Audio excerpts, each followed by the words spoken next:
Bristol, Virginia, Tennessee is known for many things. As the birthplace of country music, the home of the Bristol Motor Speedway, and for the historic Bristol train station. But did you know that Bristol has not one, but two historic train stations, one of which served a rail line that ran to the coal fields around Big Stone Gap? Today we tell you that story. Hello folks, I'm Steve Gilley, and this is Stories, a History of Appalachia. Most folks in this part of Appalachia are familiar with the Bristol train station, located at the intersection of Martin Luther King Jr. Boulevard and State Street. Much history has happened at this station, built in 1902 by the Norfolk and Western Railroad and listed on the National Register of Historic Places. Few people are aware that another train station predated this one by over 10 years, and it's located just a few blocks away and is also listed on the National Register of Historic Places, along with some of the railroad track that once ran from Bristol to Big Stone Gap, Virginia. This was the South Atlantic and Ohio Railroad Station, where passengers from the Virginia coal fields would depart the train for a day of shopping or sightseeing in Bristol.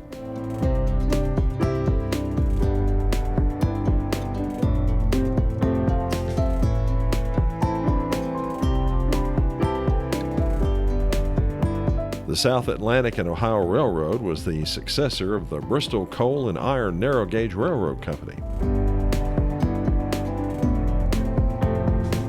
The Bristol line was an attempt by two brothers, Henry Clinton Wood and Martin B. Wood, to lay track from Bristol to Cumberland Gap.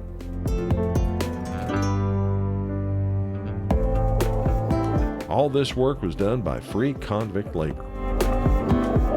In March 1876, the two men took over the assets of the Virginia and Kentucky Railroad Company. Henry Wood, by the way, was later honored when the state of Virginia named the county seat of the brand new Dickinson County after him. You see, he went by his middle name Clinton, or Clint, so he was referred to as Clint Wood.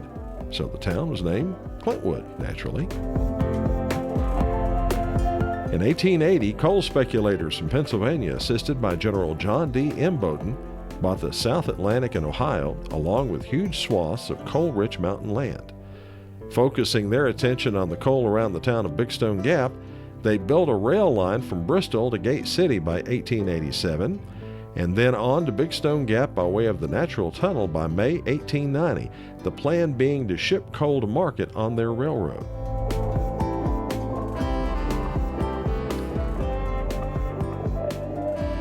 The Bristol station of the South Atlantic and Ohio Railroad was built and opened for business in 1887. With the economic upheavals of the early 1890s, including the Depression of 1893, the South Atlantic and Ohio Company ran into financial difficulties, resulting in its foreclosure in 1898 and purchased by railroad magnate George L. Carter in 1899. He joined the South Atlantic and Ohio with another railroad he'd purchased, the Bristol, Elizabethton, and North Carolina Railroad, to make the Virginia and Southwestern Railroad. That railroad eventually became a part of the Norfolk Southern Railroad system.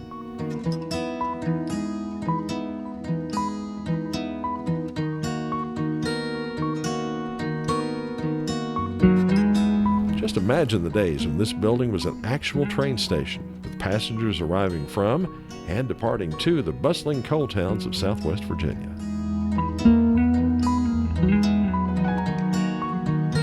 By the way, you may have traveled on part of the route the South Atlantic and Ohio Railroad took through the hills of Washington and Scott counties.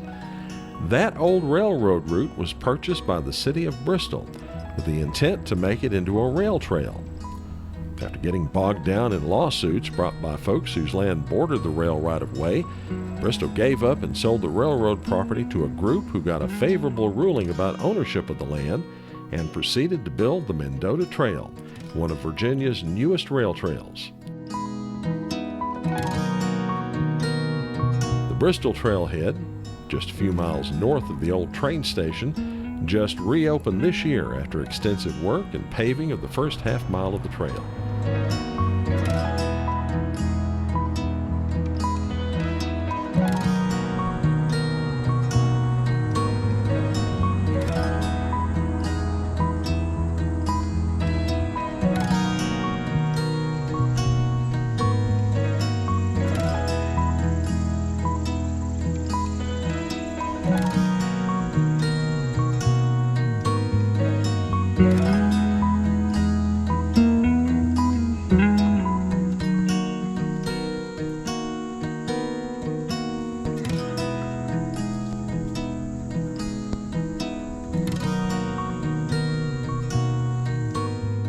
And that's the story of Bristol's other train station, another bit of the history of this place we call home. Thanks for watching. Now, if you haven't done so already, I'd like to urge you to go down below, click that subscribe button, and while you're at it, ding the bell so you get notified every time we have a new story out. And if you don't mind, give us a thumbs up too, okay? Till next we meet, y'all take care. So long, everybody.